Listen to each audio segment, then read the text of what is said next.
되겠습니다.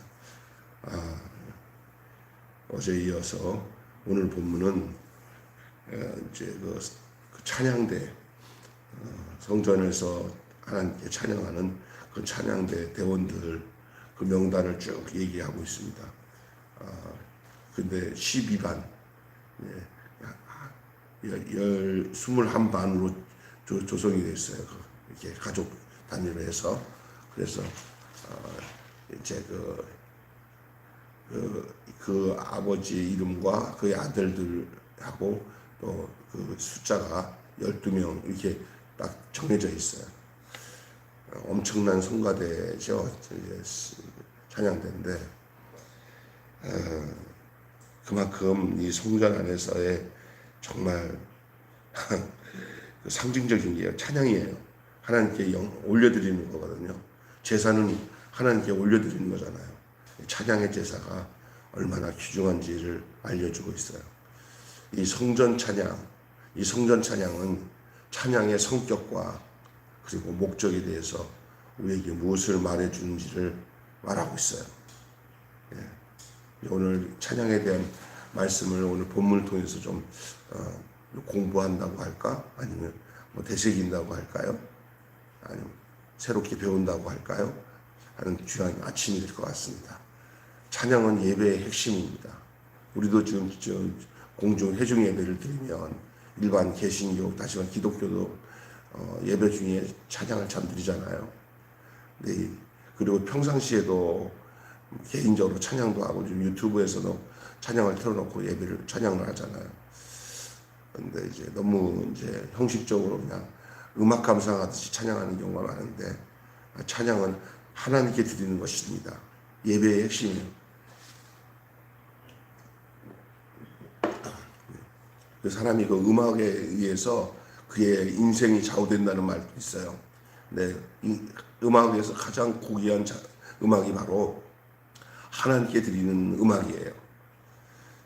심지어 이런 말 하잖아요. 하나님 앞에서 타락한 천사인 루시엘도 음악을 관장하는 천사였다고 그러잖아요. 타락하니까 제일 먼저 음악이 변질돼요. 그래서 가인의 그 후손 중에 그 두발 가인이라고 있어요.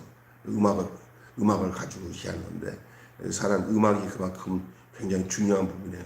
음악이 악령에 사로잡히는지 하나님의 영에 인도되는지의 상황에 따라 인생에 끼치는 영향은 말로 다 할 수가 없어요. 요즘에 그래서 어쩌면 사탄은 교회 안에 음악을 변질시켜가지고 젊은 세대들을 다 자기 수중으로 끌고 가려고 하는 목적을 가지고 있음을 알고 우리가 하나님께 드리는 음악을 굉장히 중요하게 또 건전하게 바르게 찬양을 사용하고 불러야 되는 이유가 되는 거예요. 막 그냥 심파조로 막 찬양하면서 세상 곡조를 가지고 찬양을 부르는 것도 굉장히 조심스럽다는 것이죠. 제가 있었던 교회 목사님은 그래서 그 찬양을 좀 그 시편 찬양으로 바꾸려고 막 노력했던 그 생각을 제가 해보니까 좀 일리가 있다고 생각해요. 하여튼 여러분 이 찬양은 어떻게 말하면 되냐면 곡조 있는 말씀이고 또 찬양은 곡조가 있는 기도예요. 찬양 안에 말씀을 담아서 찬양을 하고 찬양 안에 기도의 내용을 담아 찬양을 하죠. 그래서 어떤 분은 하나님 말씀을 잘 가까이 하기 어려운 사람들 또 기도하기가 좀 힘든 사람들에게서는 그 서론의 찬양을 많이 부르게 되면은 그때 말씀이 열리고 또 기도가 열린다 하는 말을 해요. 틀린 얘기가 아닌 것 같아요. 그래서 찬양을 잘 부르는 것 중요하고 또 부흥회를 인도하시는 어떤 부흥 강사도 그 처음에 찬양을 부르는 회중과 그리고 또 이렇게 복음성가 가수 중에 신령한 사람이 앞에서 먼저 찬양을 부르면 그 다음에 말씀 전하는데 아주 특별한 은혜가 더하게 되는 거예요. 예를 들어서 무디라는 사람이 있어요.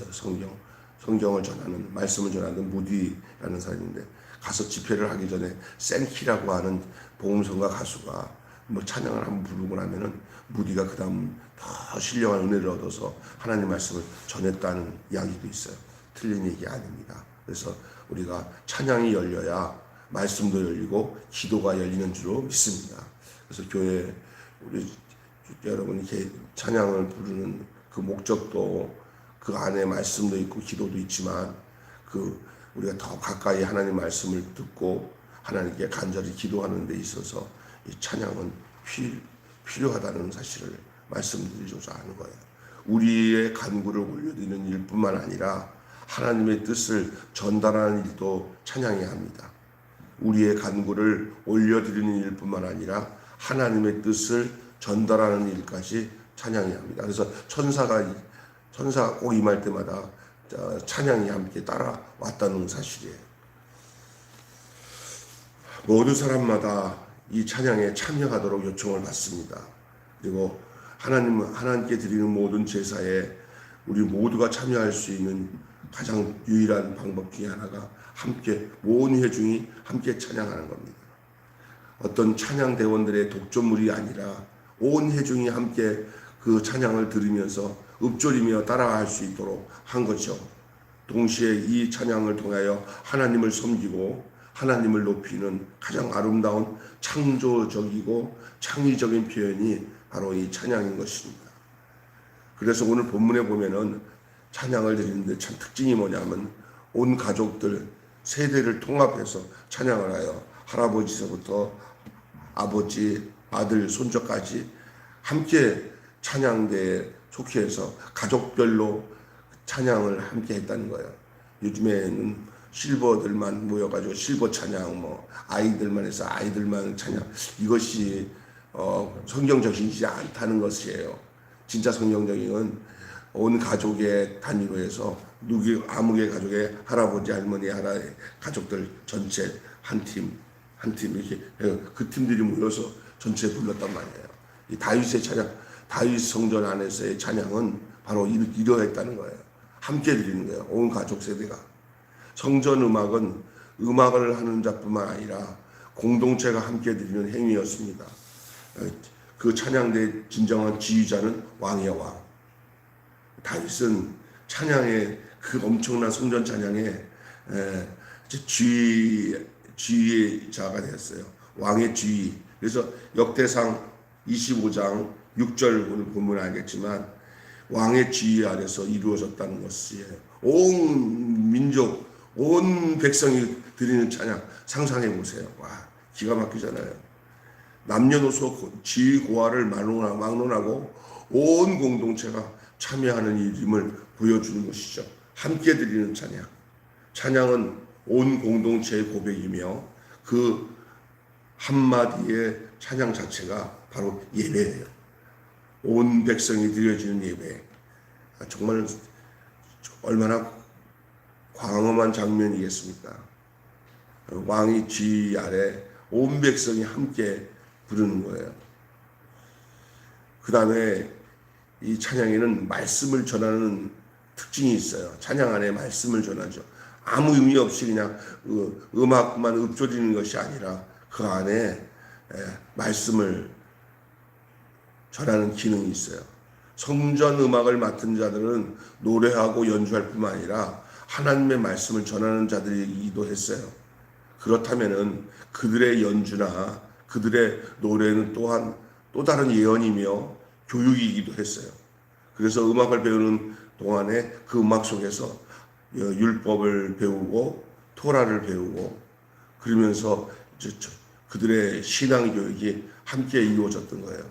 여기 참 기가 막힌 것은 그 부모들과 가족들을 통해서 이 찬양하는데 그 악기를 다 다루는 것을 배우며 거기에 익숙한 자들이 되어 어제 나와요. 그 내용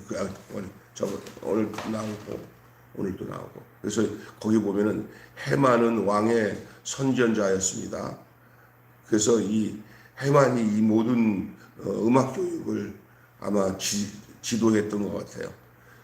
예배 음악은 우리의 신앙의 고백이고 계시의 수단이며 동시에 탄탄한 신학 교육의 도구예요.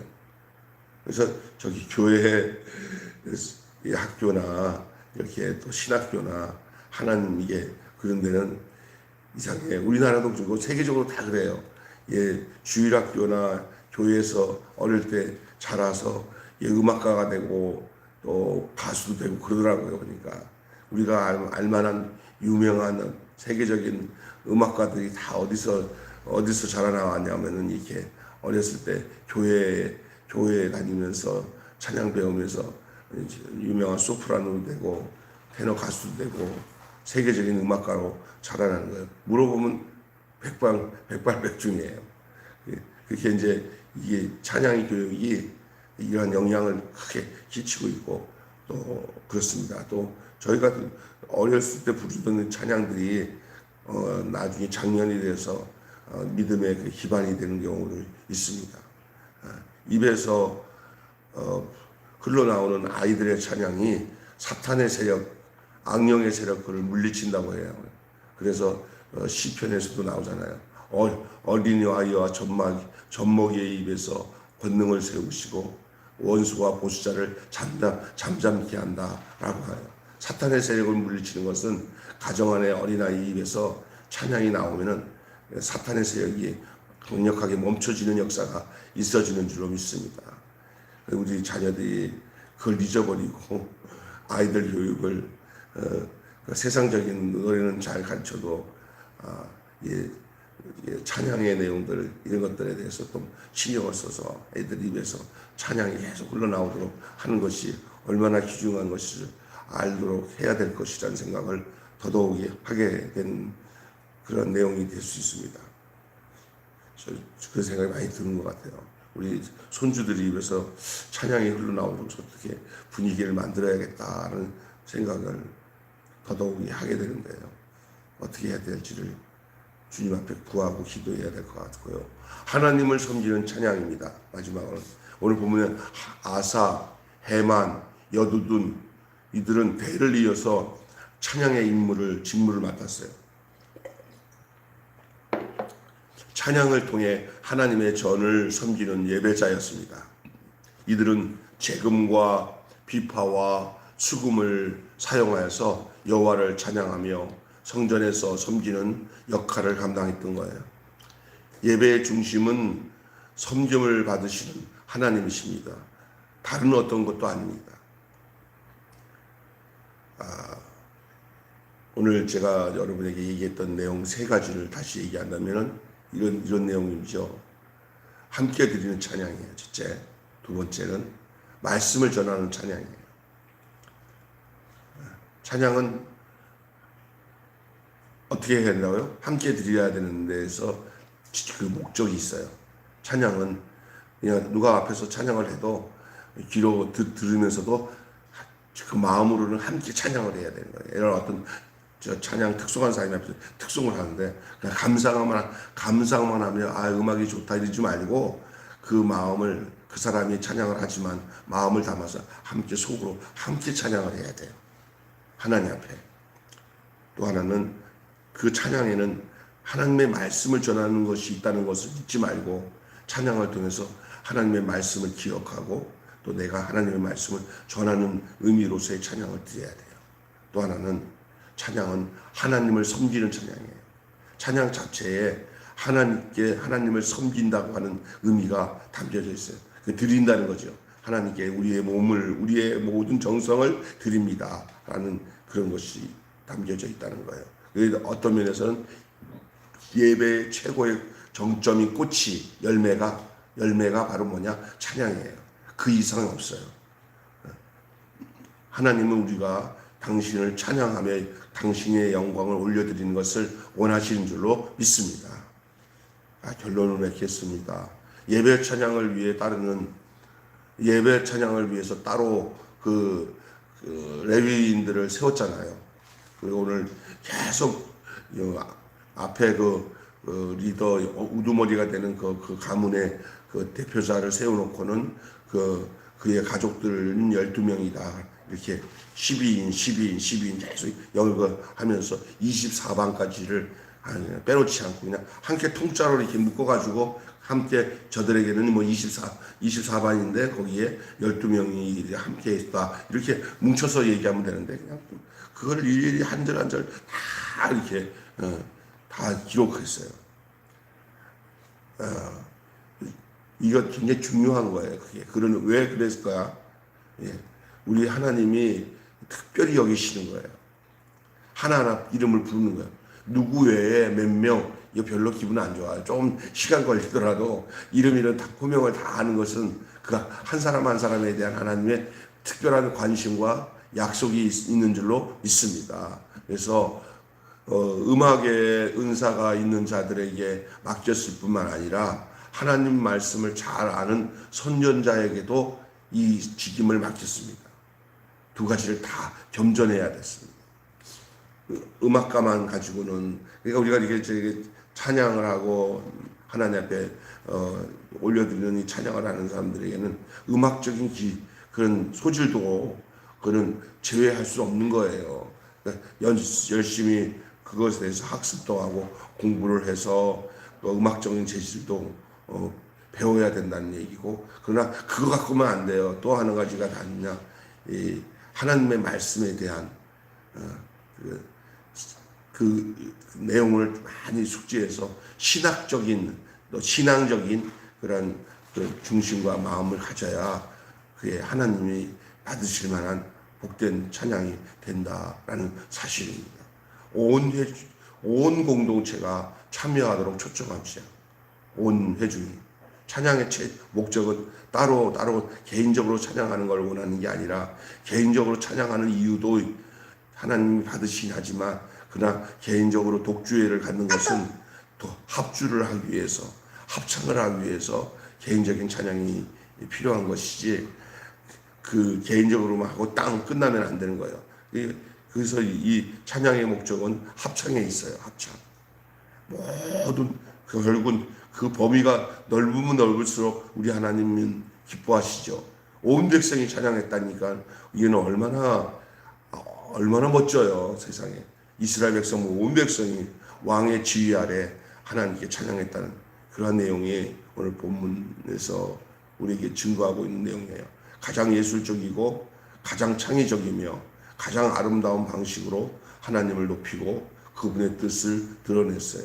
이것이 역대상에서 나타난 이 다윗. 이제 다윗이 나이가 들어 이제 그 인생이 마지막 끝나는 그 시점에 이제 솔로몬에게 성전을 지을 것을 명령하고 그 모든 조직을 다 구비하고 이제 막판에 이제 마지막에 이 찬양대, 다시 말해 찬양할 명단을 다 이것을 정리해서 여기다가 이 역대기에다가 역대상에다가 기록하도록 한 것이 오늘 우리가 읽은 본문 내용인 줄로 믿습니다. 오늘 우리가 여기서 오늘 본문을 다 들으면서 우리가 이 본문을 통해서 우리에게 진짜 뭘 주는지 그 핵심 주제의 말씀을 좀 전하고 마치겠습니다. 좀 따라해서 합시다. 찬양은 하나님을 섬기는 일이고, 시작. 찬양은 하나님을 섬기는 일이고, 여기까지 외우세요. 찬양은 하나님을 섬기는 일이고, 두 번째, 주님의 뜻을 전달하는 통로며, 시작. 주님의 뜻을 전달하는 통로며 모두에게 요구하는 일이다. 모두에게 요구하는 일이다. 세 단위로 구분할게요. 첫 번째, 찬양은 하나님을 섬기는 일이고, 두 번째는 주님의 뜻을 전달하는 통로며, 마지막 세 번째는 모두에게 요구된 일이다. 한번 모두에게 요구된 일이다. 이거예요. 제가 한번 할 테니까 듣기만 하세요. 찬양은 하나님을 섬기는 일이고, 기억하세요. 두 번째, 주님의 뜻을 전달하는 통로며 모두에게 요구된 일이다. 이게 바로 오늘 우리가 말씀을 전하는 핵심 주제 내용이에요. 찬양은 뭐냐? 찬양은 하나님을 섬기는 일이고, 하나님의 뜻을 전달하는 통로며 모두에게 요구된 일이다. 한 번만 더 합시다. 그리고 한번 외워보세요. 찬양은 하나님을 섬기는 일이고, 주님의 뜻을 전달하는 통로며 모두에게 요구된 일이다. 외울 수 있을 거예요. 자, 마지막 한 번만 더 하고 우리 집사님 한번 해보세요. 찬양은 하나님을 섬기는 일이고 주님의 뜻을 전달하는 통로며 모두에게 요구된 일이다. 자, 세 단위로 잘라서 외우시면 돼요. 시작. 집사님. 찬양은 하나님을 섬기는 일이고 주님의 뜻을 전달하는 통로며 모두에게 요구되는 자, 진짜 머리 좋다. 이거 외우기 쉽지 않아요. 예.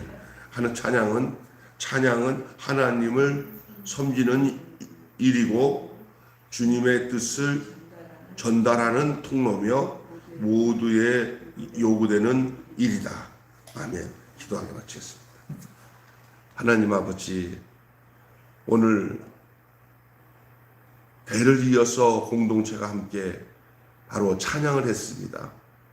다윗 왕은 노년의 마지막으로 솔로몬에게 모든 왕위를 물려주고 그 노년에 성전 질 모든 조직과 계획을 다 마치는 마지막에 이제 마지막으로 이 찬양대 그 24반으로 구성된 전민족적 찬양대를 만들어서 가족 중에 일부 중에 찬양을 잘하는 멤버들을 12반으로 조직해서 12가족으로 해서 그렇게 아주 조직적으로 찬양대를 구성해 전 국가적으로 하나님께 모두가 찬양할 수 있는 그 찬양의 리더자로 세워서 하나님 온 백성이 찬양하도록 하고 왕의 지휘 아래 온 백성이 찬양하는 이 아름다운 광경을 우리는 이 역대상의 내용을 통해서 보게 됩니다.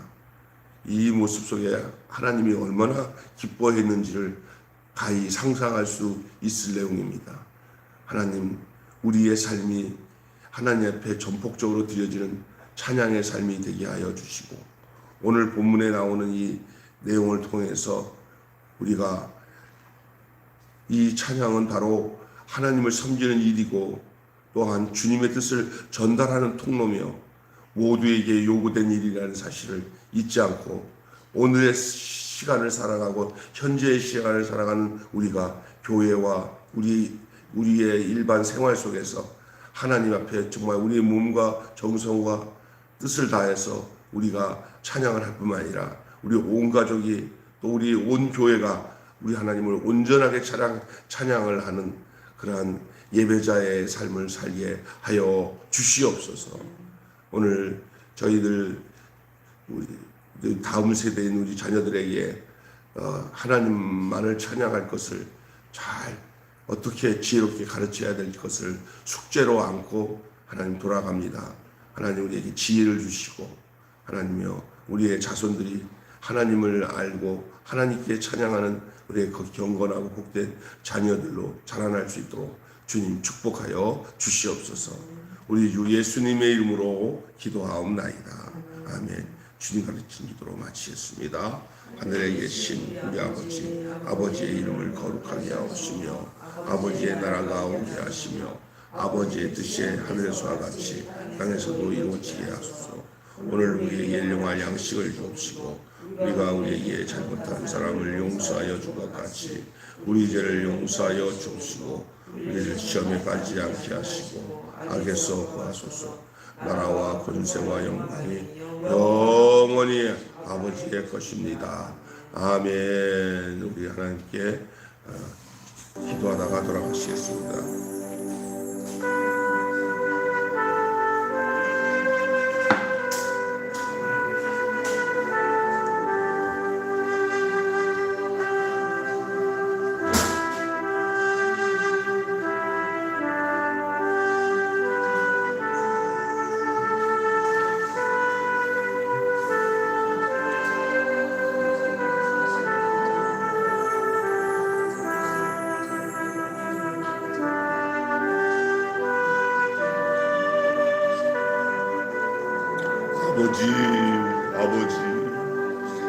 아버지,